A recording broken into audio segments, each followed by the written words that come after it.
I just want to say, yo, I have not been feeling in the mood. I don't know if it's just because I was on my cycle or I haven't been taking my women's daily vitamins really since summer started. Once I started doing all that traveling, I just like never read up on it. But I just been feeling like I can't even fathom the words. It really pisses me off. And I just don't, like, I'm not saying I don't want to do nothing, but it's just like, I don't want to do nothing. Like, do y'all ever just be feeling like that? I can't be the only one. Like, I can't be the only one who feel like that. So anyways, I'm going to the grocery store and I don't feel like it. But I just had to tell y'all this on my way because I'm just annoyed. Adulting is crazy. It don't matter where you live. You still gotta adult. Like, ew.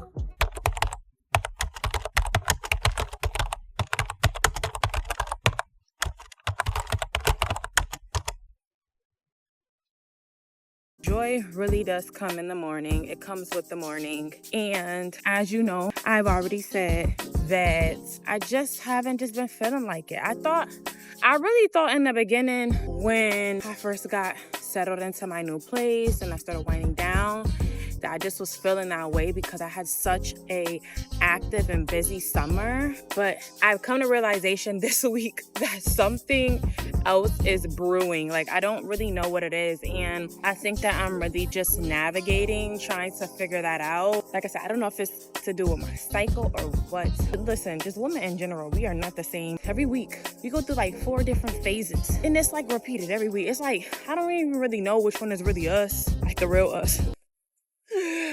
But all I know is that it's giving, I don't know, I need to give myself time, but I know that I need to start getting back on my content, really buckling down, really just zoning in, and I can't let my feelings and my emotions get in the way of what I need to do. And that should be the same thing for y'all too. Like, feelings are not facts. You know what I'm saying? I may feel like this right now, or I may feel like that right now, but X, Y, and Z needs to get done. You know what I'm saying? And really just remembering that and knowing that these feelings won't last forever. So what's that video? Look, I'm finding it. I'm finding it.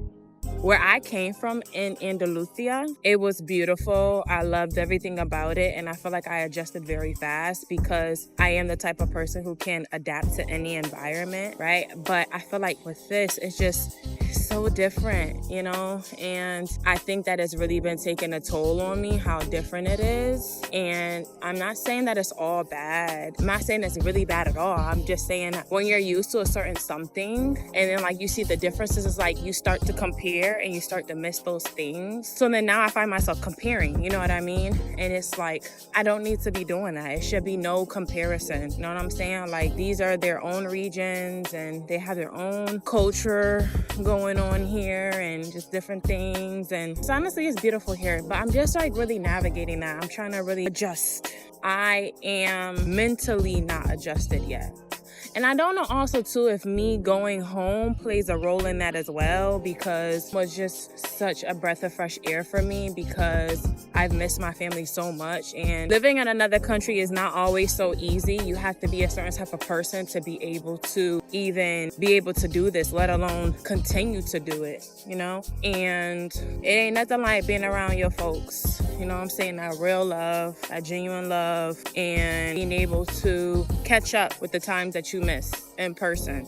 So either way, I'm feeling very blessed. I'm feeling very grateful. I've had a lot of beautiful things happen while I've been here. For example, a couple of videos back, there was a girl who I met. She invited me for lunch. I ended up having lunch with her and another girl. The girls that she invited, she told me about a church here in this specific town where I'm at. I live in a very small town, so it's crazy that one, she even mentioned the town, right? And two, she even started talking about a church. So I just feel like God God ordained that. It was nothing but God who really, put that on her heart for her to say, because she could have said anything else. I think the question was, how's your week going? Or I don't know, something about the week. And somehow her friend pertained to her week, her friend who's a pastor at a church here. So I already, basically had a church coming here. I already have some friends. So I definitely do feel like God has his hand on this. He has his hand on me. It's just a matter of just me. Sometimes it could be spiritual warfare, and sometimes it could just be yourself trying to block your own blessings. So I'm not really sure which one it is.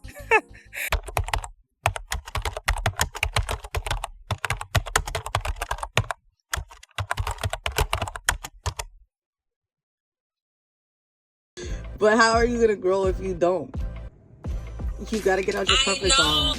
Take us on a journey. You live too cool of a life. You live in Spain, you figuring things out. Like, take us on a journey, but that's the stuff we want to see. Okay. You know what would have been good content? I'm not gonna lie. I went through something very spiritual the other day, but I don't know. It felt like weird recording about it. I think that's the thing too with me, like trying to figure out things I should record and things I shouldn't. So I said I was about to go home. I was on my period, and I'm like, yeah, girl, go ahead and go sit down. So as I'm walking back home, I'm like, yeah, can't wait to go sit down. God told me, like, no, go to the beach. So I was like, I don't feel like going to the beach. Like, it's not giving beach. Walking past my house, go to the beach. I'm like, okay, I'm gonna just do whatever it is that I was gonna do at the beach. I'll just sit down and check emails, write this, write that, whatever I need to do. As I'm approaching the steps, God told me to go down the ramp. So I'm like, why does he have me do all this crazy stuff today? Like, I don't understand, but I'm gonna do it. I go down the ramp, and he's like, sit, because like how the ramp goes, it led to like, as soon as you get off the ramp, it's like a bench right there. So he's like, sit at that bench. And mind you, the beach is so long because it's the sea. So I could have kept walking and went to another part, but I was led right there. Do you know, as soon as I was approaching the bench that he led me to, this elderly lady fell down the steps and literally bust her head, like leaking blood. Oh my God. So now let me tell you, I go over there. I'm like, and then a couple went over there too. The two people who approached, they spoke English. And they was like, oh my gosh, like, only speak English. Like, I don't know what to do. And I'm like, yeah, I speak English too. Why they was trying to move her? I said, don't move her. Leave her right there. So they leave her right there. But I took her feet because how she was angled like this, and her feet were kind of like up on the steps. But they was literally trying to pick her up. But I moved her feet down so she can be even on the ground. Yeah. Her head bust, leaking like somebody just got shot in the head. Oh like, God. it was leaking. Oh my God. All right. The two people who spoke English left. I'm standing there, and the ladies called the ambulance, and then other people come up. But Spanish people is just really nosy, so some people was just coming up, asking questions, being nosy, and then leaving. But there was a few of us that actually literally stayed just there, and I was like blocking her from the sun because it was really nice that day, and she was really old. She had to be maybe in like her 80s, 70s. Had her walk. I don't even know what she was doing, but like, I don't know. All I know is that it took a long time for the ambulance to come. I was out there for probably about 45 minutes to an hour. And then when I came home, I asked God, I'm like, what was I there for? And he told me 3 things. He said the first thing was I was supposed to be a direction to see the ramp. Because from what I'm thinking happened, the lady tried to go down the steps with her walker. It didn't make no sense. I don't know. And then the second thing he told me to do, I was supposed to make sure that they didn't move her. Because they would have picked her up. And who knows what happened, because she was really like laid out, stretched out, right. Blood. Like, I wish, like, it's just a horrific image. And also to lay hands on her and pray for her.